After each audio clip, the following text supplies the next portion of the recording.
తన భాగము నెహెమ్యా గ్రంథము 2వ అధ్యాయం 17వ వచనము, 3వ అధ్యాయం 30వ వచనము. యెరూషలేమును మరియు దాని గోడలను కట్టినప్పుడు వారు ఏ విధంగా పనిచేశారో మనం చదువుతూ ఉన్నాము. అక్కడి పనివారిలో పరిపాలకులు ఉన్నారు. స్త్రీలు కూడా బృందముగా ఏర్పడ్డారు. 12వ వచనంలో వారు ప్రస్తావించబడినారు. గోడలు కట్టు పనికి వచ్చి పనిచేయుటనగా వారి గౌరవమును ప్రక్కన పెట్టుటయై ఉన్నది. అది దేవుని పని కాబట్టి వారు దాన్ని చేశారు.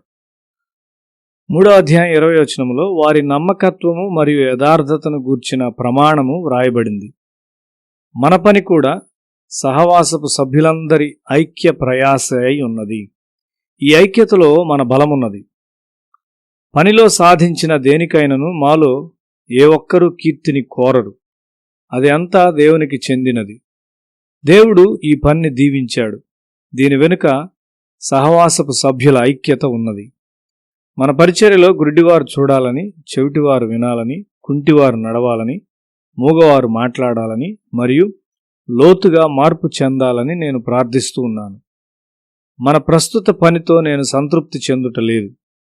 ఆ విధమైన విషయాల్లో మేము కొంత జయాన్ని చూచాము. అయితే అవి అప్పుడప్పుడు జరుగు సంఘటనలుగా ఉండరాదు. ఆయన జీవమును మరియు అధికారమును వారికిచ్చానని యేసు తన శిష్యులతో చెప్పాడు. స్వస్థతా పరిచర్యను కూడా ప్రభువు మనకిచ్చాడు. అయితే అది ఒక లోతైన మార్పు చెందుటతో కలిసి సంభవించినదై ఉండాలి. మనం ఆయన వాక్యాన్ని చదువుతూ ధ్యానం చేస్తూ ఉండగా మన శరీర జీవకణముల్లోనికి ఎక్కువగా క్రీస్తును మనం స్వీకరిస్తూ ఉంటాము. ఈ పరిచర్యలో మనం ఏ విధంగా పనిచేయుచున్నామో దేవుడు కనిపెట్టుచున్నాడు. నీ స్వంత ఆత్మీయ భద్రత కొరకు నీవు పని చేయుచుండవచ్చు.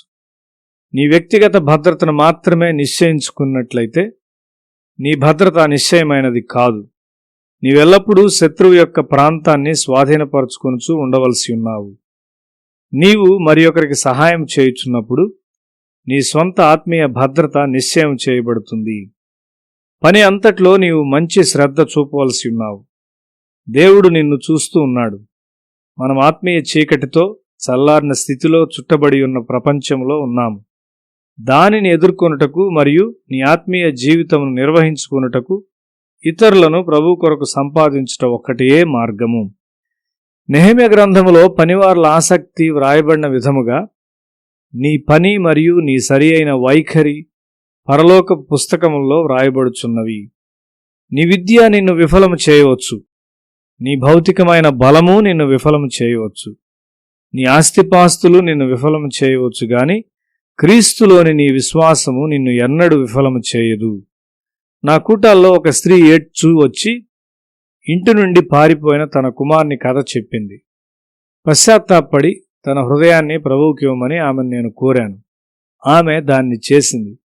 ఆ తరువాత నిస్సహాయమైన కన్నీటిని ఆమె ఎన్నడూ విడువలేదు. తన కుమారుని కొరకు ఆమె విశ్వాసంతో ప్రార్థించుట ప్రారంభించింది. ఇది 10 సంవత్సరముల క్రిందట జరిగింది. ఇప్పుడు ఆమె కుమారుడు ఒక మంచి మనిషిగా ఇంటికి తిరిగి వచ్చి తనను తన కుటుంబాన్ని పోషించుటకు అర్హత కలిగి ఉన్నాడని నాకు ఉత్తరం ద్వారా తెలియజేసింది. అతడు కుటుంబముతో ఎక్కువగా సంబంధం కలిగి ఉన్నాడు. ఒక బాధ్యత గలవానిగా అతడు తయారయ్యాడని ఆమె వ్రాసింది. ఆమె సహాయం కొరకు దేవుని తలుపు తట్టుచూ ఉన్నది. ఆమెకు సహాయం చేయుటలో దేవుడు తప్పిపోలేదు. లూకాసు వార్త 18వ అధ్యాయం 8వ వచనములో ఆయన వారికి త్వరగా న్యాయము తీర్చును, వారి విషయమే గదా ఆయన దీర్ఘశాంతము చూపుచున్నాడు. అయినను మనుష్య కుమారుడు వచ్చినప్పుడు ఆయన భూమి మీద విశ్వాసము కనుగొనునా? ఇతరులకు సహాయపడట ద్వారా నీకు నీవు సహాయం చేసుకొనుచున్నావు. నీ ఆత్మీయ వెచ్చదనము వృద్ధి చెందుతుంది. నీ విశ్వాసము వృద్ధి చెందుతుంది మరియు నీ ప్రార్థన మెట్టు పెరుగుచూ ఉంటుంది.